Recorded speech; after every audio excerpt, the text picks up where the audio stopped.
स्वागत है आपका रेलवे ज्ञान गुरु के यूट्यूब चैनल पर। आइए आपको हम पढ़ाएंगे आज पिछले वर्षों के आंकिक प्रश्न जो 2012 से 2018 के बीच आए हुए हैं रेलवे ग्रुप डी में। लगभग 300 प्रश्न हम आपको हल करवाएंगे जो पिछले वैक ईयर के आए हुए सारे प्रश्न हैं। इनसे संबंधित जो टॉपिक हैं वो सारे कंप्लीट करवा चुके हैं विज्ञान के।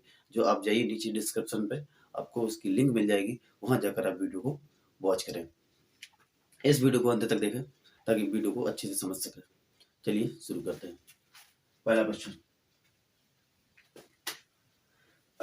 दो वस्तुओं के द्रव्यमानों में 3:4 का अनुपात है। यदि उनके वेग समान हो तो उनकी गतिज ऊर्जाओं का अनुपात बताइए। यानी दो वस्तुएं हैं जिनके द्रव्यमान 3:4 के अनुपात में दे दिए गए हैं और उनकी वेग है समान है और उनकी गतिज ऊर्जाओं का अनुपात बताइए। अब गतिज ऊर्जा हम आपको पढ़ा चुके हैं। आप 3 डॉट पर क्लिक कर लें, वहां आपकी लिंक मिल जाएगी। गतिज ऊर्जा और स्थितिज ऊर्जा के बारे में हम पढ़ा चुके हैं। वीडियो अगर अच्छा लगता हो तो लाइक करना, शेयर करना और सब्सक्राइब करना। चलिए देखते कैसे करेंगे। तो गतिज ऊर्जा जो होती है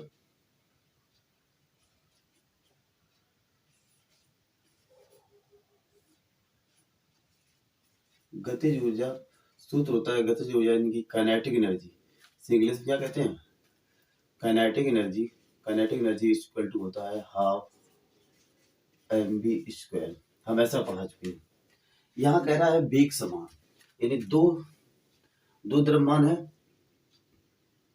यानी m1 अनुपात m2 दे दिए गए हैं 3:4। यहाँ पर वेग इक्वल है, यानी v1 बराबर v2 है। वेग क्या है? v1 बराबर v2 है। और एनर्जी पूछती है काइनेटिक एनर्जी। काइनेटिक 1 मान लेते हैं, इसे 1 मान लेते हैं, इसे 1 मान लेते हैं। तो दूसरी काइनेटिक एनर्जी 2 बराबर हाफ m1 v2² हो जाएगी। तो दोनों की ऊर्जाओं का अनुपात पूछा है तो सीधा रख देते हैं, यानी कि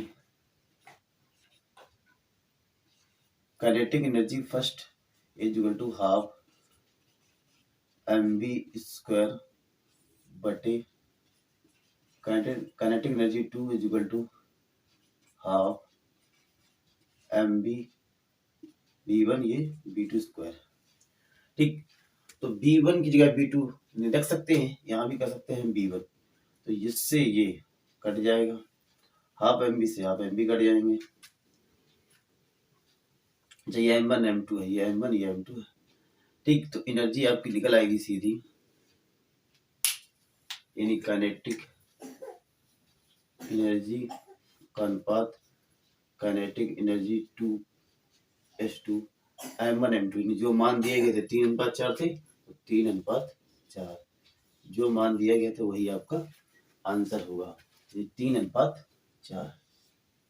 इस 4 प्रकार के ऑप्शनों में ये ऑप्शन सही रहेगा। चलिए अब देखते हैं दूसरा प्रश्न। दूसरा प्रश्न को हम कैसे हल करते हैं। प्रश्न है बड़ा आसान है। समान द्रव्यमान की दो वस्तुएं ए और बी पृथ्वी से क्रमशः 5 व 7 मीटर की ऊंचाई पर है। इनमें कौन सी ऊर्जा है और किसमें अधिक है?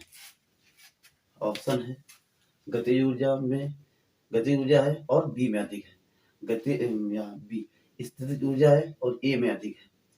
गतिज ऊर्जा है और ए में अधिक है और स्थितिज ऊर्जा है और बी में अधिक है। ये आपके ऑप्शन है। हमने स्थितिज ऊर्जा के बारे में पढ़ा चुके हैं। अब देखते हैं स्थितिज ऊर्जा क्या होती है। स्थितिज ऊर्जा होती है जैसे हमने बताया था उदाहरण में, जैसे वो होती है तनी डोरी। जैसे डोरी तनी होती है, तो तनी हुई डोरी में कैसी ऊर्जा होती है? स्थितिज ऊर्जा होती है। तो उसे स्थितिज ऊर्जा कहते हैं। स्थितिज ऊर्जा बराबर, यानी स्थितिज ऊर्जा को कहते हैं पोटेंशियल एनर्जी, यानी स्थितिज ऊर्जा पोटेंशियल एनर्जी यानी पीई पीई बराबर होता है mgh। क्या होता है? पीई बराबर mgh। यहाँ दो दे दिए गए हैं, आपकी दो दे देंगे ए और बी, यानी कि पीई वन मान ले से m1 v2। अगर हम दूसरा ले लेंगे तो दूसरा हो जाएगा। तो अगर हम दोनों निकाल लें कि पीई m2 g2 h2, तो क्या कह रहा है? दो वस्तुएं हैं भी, में कैसी ऊर्जा है?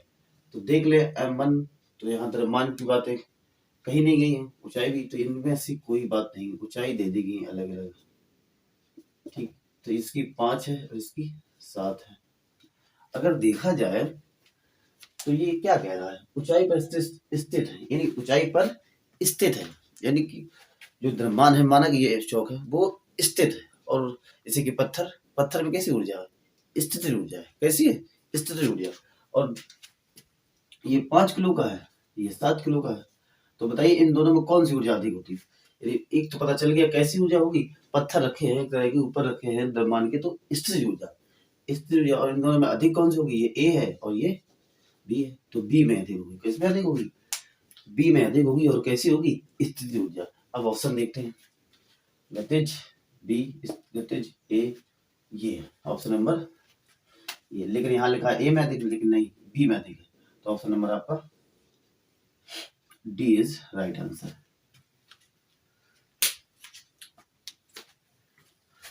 इसी में से क्वेश्चन पूछा जाता है, मोस्ट इंपोर्टेंट है, कि अगर चंद्रमा पर, हमारा चंद्रमा पर वेग वजन यानी द्रव्यमान 60 kg है, तो पृथ्वी पर कितना होगा? ये आप कमेंट बॉक्स में करके बताइए। देखते हैं क्वेश्चन नंबर तीसरा। एक मशीन 20 सेकंड में 150 जूल कार्य करती है, इसकी सामर्थ्य बताइए। सामर्थ्य मतलब शक्ति बताइए। ऑप्शन है 3000 वाट, 750 वाट, 75 वाट और 7.5 वाट। तो हमने सामर्थ्य और शक्ति और कार्य जूल, इन विषयों में हम वीडियो बना चुके हैं। जाइए वीडियो को देखिए। तो सामर्थ्य या शक्ति पूछी है, तो यहाँ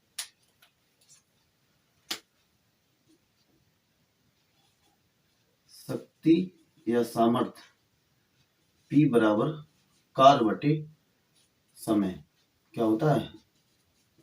कार्य बटे समय। तो कार्य कितना दिया गया है? कार्य आपके सवाल में दे दिया गया है। कार्य ये है आपका और समय ये है। तो कार्य दिया गया है आपका 150 और समय दिया गया है 20 सेकंड। 2 7 14 2 5 10, 7.5 वाट। क्या होगा? 7.5 वाट। तो ऑप्शन नंबर आपका डी इज राइट आंसर। अब क्वेश्चन नंबर चौथा देखते हैं।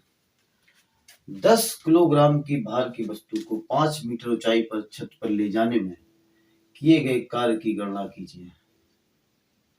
किए गए कार्य की गणना कीजिए, जहां गुरुत्वाकर्षण जी का मान है 10 मीटर प्रति सेकंड स्क्वायर। ऑप्शन है आपके 5 जूल, 20 जूल, 500 जूल और 0 जूल। चलिए इस पे प्रयास कीजिए आप, फिर बताते हैं हो पाएगा। चलिए लगाते हैं। यहाँ सवाल में दिया गया 10 किलोग्राम भार, यानी भार दिया गया है आपका 10 kg। मीटर ऊंचाई मतलब होता है h, दी गई है आपकी 5 मीटर। कितनी? 5 मीटर। और यहाँ g का मान दे दिया गया है 10 मीटर। तो हमें देखना होता है भार द्रव्यमान m कि mgh में किसमें संबंध होता है? तो स्थितिज ऊर्जा क्या होती है? स्थितिज ऊर्जा यानी पोटेंशियल एनर्जी Pe बराबर होता है mgh। तो स्थितिज ऊर्जा क्या होती है? अब ध्यान से देखना। क्या लिखा है? 10 किलोग्राम भार की वस्तु को 5 मीटर ऊंचाई की छत पर ले जाने में किए गए कार्य, यानी 5 मीटर की छत है, उस पर कोई 10 किलोग्राम भार है, इसे रख दिया। क्या रख दिया? तो उसमें जो कार्य किया वो तो है कार रख दी क्या है स्थितिज ऊर्जा, यानी स्थितिज ऊर्जा का को ही माना जाएगा क्या किया गया कार। तो पोटेंशियल एनर्जी बराबर ही कह सकते हैं ये क्या है कुल कार, क्या है कुल कार। तो पीई बराबर एम जी एच, एम का मान 10, जी का मान 10 और एच का मान 5, ऐसे तो है हाँ ठीक। तो 10 जूल को 500 जूल।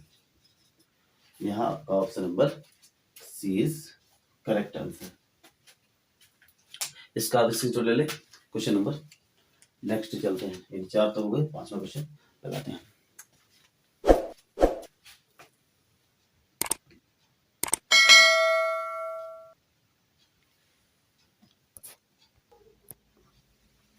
चलिए क्वेश्चन नंबर 5वां देखते हैं हम लोग। एक पिंड पर 40 न्यूटन का बल लगता है। यदि बल की दिशा, बल की क्रिया रेखा तथा विस्थापन की दिशा में 45 डिग्री का कोण हो तो पिंड को 2 मीटर विस्थापन करने के लिए कार्य की गणना कीजिए। हमने बताया था अभी कि कार्य का मतलब होता है कि किसी वस्तु को लेकर रख दिया तो जो उसमें स्थितिज ऊर्जा उसे ही कुल ऊर्जा यानी कुल कार्य की भूमिका दी जाती है। तो इसमें देखते हैं कैसे लगे। तो लिखा है 40 मीटर न्यूटन का बल, तो 40 न्यूटन का बल लगता है। तो क्रिया रेखा पर तो यहाँ पर लिखा है 40 मीटर का बल, तो बल का मतलब है एफ। सवाल में क्या दिया गया है एफ, एफ बराबर 40 न्यूटन। यदि बल की यानी कि बल की दिशा में विस्थापन, कार्य क्या होता है, कार्य होता है किसी वस्तु पर लगाया किया गया कुछ उठा के बाहर किया गया कार्य को क्या कहते हैं कार्य। 2 न्यूटन, तो बल की क्रिया रेखा तथा बल की विस्थापन की दिशा में कोण यानी theta is equal to 45 degree. तो पिंड को 2 मीटर विस्थापित करने के लिए यानी 2 मीटर उठाने के लिए यानी इसे कहते हैं डिस्प्लेसमेंट विस्थापन को, यानी इसे मानते हैं एस से, एस बराबर 2 मीटर। ठीक, एफ दिया गया है, थीटा दिया गया है, एस दिया गया है, तब लगाएंगे यहाँ पर कि कार्य बराबर यानी डब्ल्यू बराबर एफ एस कॉस थीटा, ये फार्मूला आता है। इसको हम पढ़ा चुके हैं, आप जाइए वीडियो में देख लें। चलिए अब इसके मान रख देते हैं। एफ का मान कितना है 40, एस का मान कितना है 2 और थीटा यानी कॉस थीटा कितना हो जाएगा यहाँ 40 गुणे 2 इंटू कॉस 45 डिग्री। तो इसको हम लगाएंगे तो 45 कॉस 45 का मान होता है 1/2। क्या होता है 1/2। सही है क्या नहीं, 1/√2 क्या होता है 1/√2। आपने भी गणित में पढ़ा होगा। तो इसको हल करने के लिए हम करेंगे क्या 40 गुणा यानी अंडर रूट को हम लिख सकते हैं, अगर किसी का अंडर रूट में गुणा कराएं तो खत्म हो जाता है। क्या होता है खत्म, अंडर रूट खत्म हो जाता है। यानी अगर हम 5 यहाँ लिख दें और 5 यहाँ लिख दें तो अंडर रूट का अंडर रूट करें तो खाली 5 आ जाएगा, समझ गए। इसी प्रकार हम 2 को लिख सकते हैं अंडर रूट 2 और गुणे अंडर रूट 2 और नीचे अंडर रूट 2 है। तो अंडर रूट से अंडर रूट कट जाएगा तो फाइनली आंसर आ जाएगा 40 अंडर रूट 2। यही आपका आंसर है। ये ऑप्शन नंबर ए आपका सही आंसर है। ठीक है, अब देखते हैं दूसरा क्वेश्चन। Question number 6वां। एक पिंड पर 10 kg का बल लगाने पर उसमें बल की दिशा में 4 मीटर का विस्थापन होता है। तो बल द्वारा किया गया कार्य याद कीजिए, जहां जी बराबर 9.8 मीटर पर सेकेंड स्क्वायर है। इसके लिए ऑप्शन दे रखे हैं 252 जूल, 40 जूल और 392 जूल या 98 जूल। अभी बताया कि जो स्थितिज ऊर्जा होती है यानी किसी वस्तु पर किया गया कार्य किया गया कार्य, और जो बस जैसे माना कि पत्थर उठा के रख दिया, जो पत्थर उठा के रख दिया, जो रख गया ना, उसमें स्थितिज ऊर्जा की, यानी जो कार्य किया था, यानी कुल कार्य ही क्या है, स्थितिज ऊर्जा है। तो यहाँ निकालनी पड़ेगी हमें स्थितिज ऊर्जा। तो स्थितिज ऊर्जा बराबर होता है, स्थितिज ऊर्जा मतलब पोटेंशियल एनर्जी बराबर, पोटेंशियल एनर्जी बराबर होता है mgh। क्या होता है, mgh। और इस गतिज ऊर्जा को ही कहते हैं कुल कार्य। क्या कहते हैं, कुल कार्य। तो कार्य बराबर निकालेंगे m। तो यहाँ m का मान कितना दिया गया है, न्यूटन का बल 10 kg, यानी कि m बराबर 10 kg। दिशा में 4 मीटर विस्थापन, विस्थापन मतलब विस्थापित हो गया, यानी ऊंचाई पर स्थापित हुआ, यानी कि मानेंगे h 4 मीटर। और किया गया कार्य, और यहाँ g का मान दिया गया है 9.8। तो निकाल लेते हैं सीधा, इस पे मान रखेंगे। तो 10 × 4 × 9.8, इसका मल्टीप्लाई कर लें, 40 × 9.8 गुणा करेंगे तो 0.4 की 2 हासिल 3 और 9 चौको 36 3 39, यानी कि 352 जूल, 352 जूल, 392 जूल। तो यहाँ ऑप्शन नंबर सी आपका दिया गया है। ठीक है, तो क्वेश्चन नंबर 6 कंप्लीट। अब क्वेश्चन नंबर 7 वाले देख लेते हैं। है कि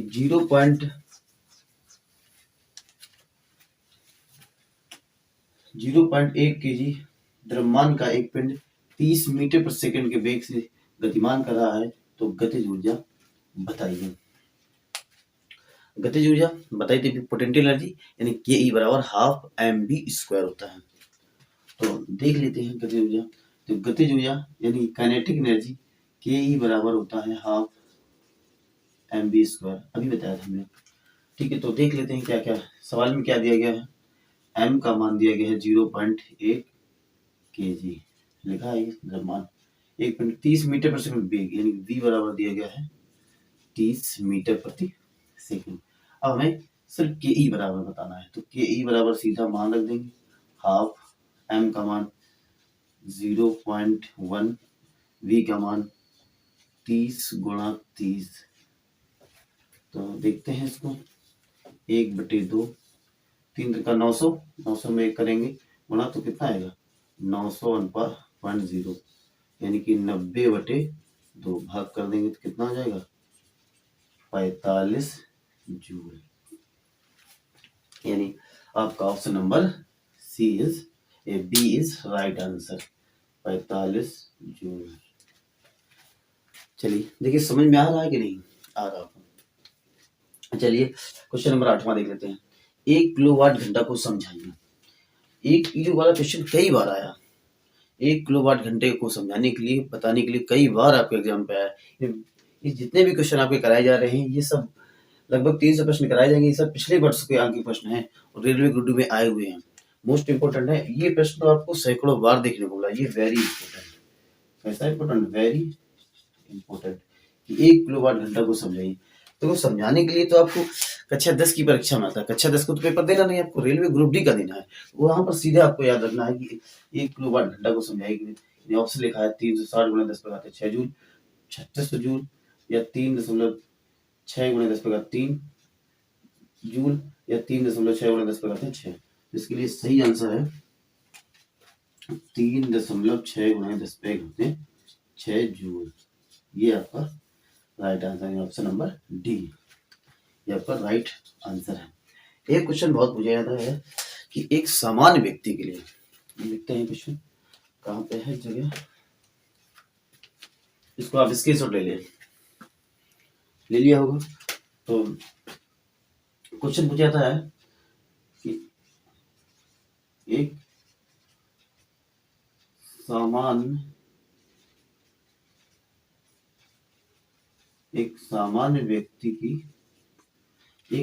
व्यक्ति की सामर्थ्य बताइए, सामर्थ्य बताइए।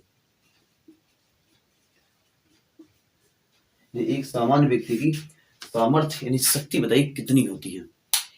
तो एक व्यक्ति की सामर्थ्य शक्ति होती है 0.05 से 0.1 वाट। ठीक है, 0.05 से 0.01 वाट। इसमें एक क्वेश्चन मोस्ट इम्पोर्टेंट और भी पूछा जाता है कि 1 HP यानी अश्व शक्ति बराबर कितना होता है। यहाँ वाट नहीं आएगा, यहाँ HP आएगा। HP आएगा यानी हॉर्स पावर, अश्व शक्ति 0.05 से 0.1 HP हॉर्स पावर होती है। तो हॉर्स पावर यानी कुछ याद रखना कि 1 HP हॉर्स पावर में 746 वाट होते हैं। कितने होते हैं? 746 वाट होते हैं। मोस्ट इम्पोर्टेंट है, 746 वाट होते हैं। वीडियो अगर अच्छा लगता लाइक करना, शेयर करना और सब्सक्राइब करना। इससे आगे अगली क्लास में देखेंगे। Thank you for watching.